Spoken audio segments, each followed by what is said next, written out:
the US-Ukraine deal.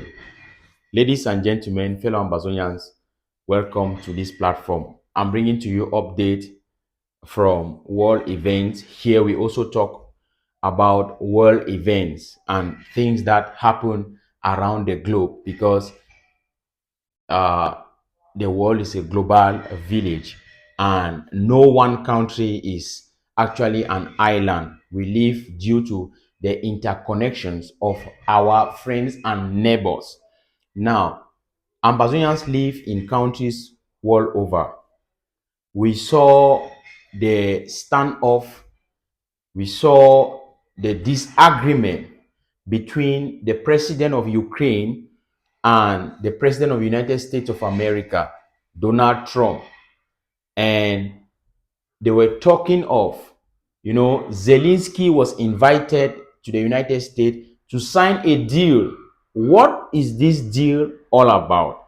What is this deal, or what was this deal? What is actually this deal all about that the president of Ukraine does not want to sign? What is this deal all about? You are going to discover that in this particular presentation. United States of America has been one of the highest donors or supporters of Ukraine. And the coming of Donald Trump has seen a shift in policy, a change in the policy of the United States in support of Ukraine, where his predecessor, Joe Biden, was doing so. And Donald Trump has not just stood with Russia, he has accused Ukraine of refusing to accept peace, refusing to accept a ceasefire. But how or why is the president of Ukraine hesitant to sign the deal? And what is this deal all about? It is all about the natural resources of Ukraine. It's all about the natural resources of Ukraine. What are these natural resources in Ukraine? It is estimated, or it is calculated by the World's Economic Forum. It is, it has been published that Ukraine has 5% of the world's rare earth minerals. Minerals that have never been discovered yet, that are rare in the whole world, are found in Ukraine. Now, Ukraine is also rich in oil and gas. But some of those things that make Ukraine also a very attractive territory is graphite. Ukraine is very rich in uranium. Ukraine is very rich in lithium. These minerals can be used in the production of arms, materials, and nuclear weapons. What is that deal, or what is the deal which is keeping Ukraine this long from signing? And why did Zelensky refuse to sign that made Donald Trump or the US to pull out support for Ukraine? The initial agreement between the United States of America and Ukraine was that Ukraine will use her natural resources to pay back in cash the 500 billion US dollars that the United States is going to give them in terms of material support to fight Russia. Like I told you before, United States of America is the #1 donor as far as supporting Ukraine is concerned. So The initial agreement between the United States and Ukraine was that Ukraine will pay back these 500 million US dollars through her natural resources, which these natural resources are under the control of the Ukrainian government. But Donald Trump came with a different clause to that deal. And what is this clause? And why is it that the president of Ukraine is hesitant to sign? Now, the new clause in the deal is one, the president of Ukraine is not sure, has not been assured or has not been given that guarantee that if Ukraine gets into an agreement with the United States, it is going to also cover her security and going to also stand by them to defend them if it happens that Russia attacks one day. I don't know if you understand. Okay.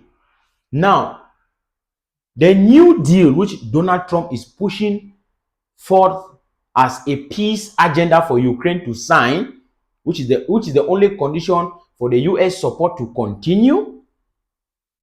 The new deal states that Ukraine will pay back 50% of her revenue gotten from natural resources. I don't know if you understand. It means the 500 million US dollars will be paid back through 50%. It's not a matter of Ukraine will be paying with her natural. No. Ukraine will not pay it as they want. The US will now get into Ukraine.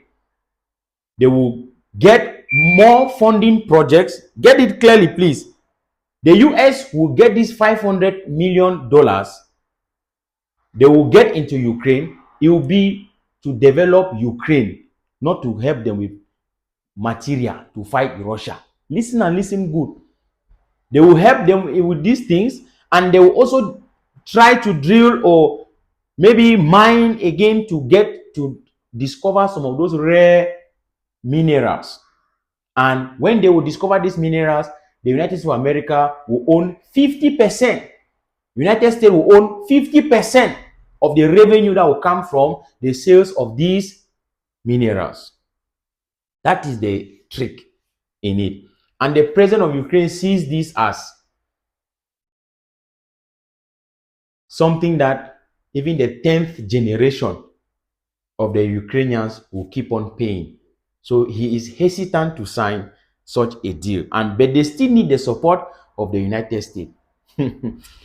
Quite very tricky, right?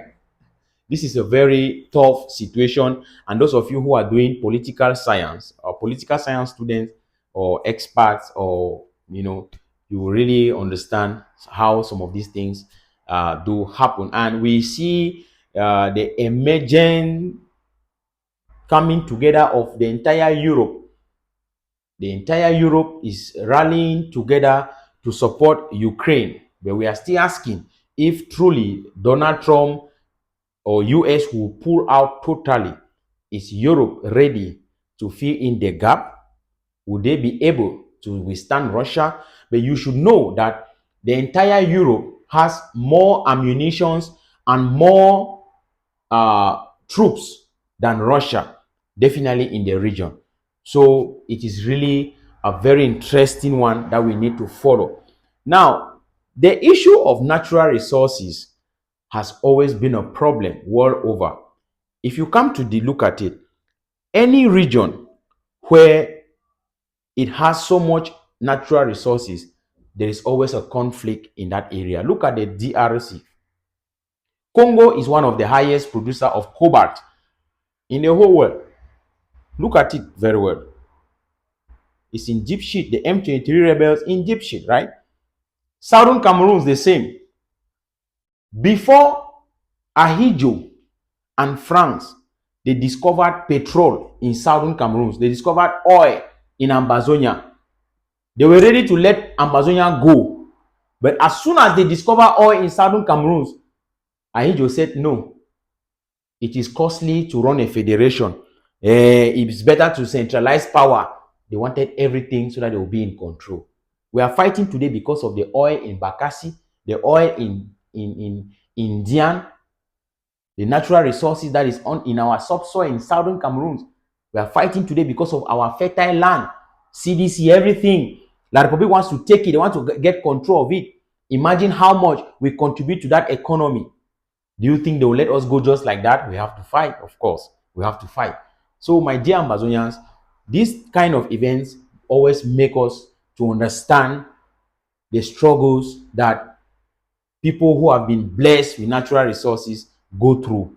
But should you suffer because of natural blessings from God? My name is Fabiano Deco.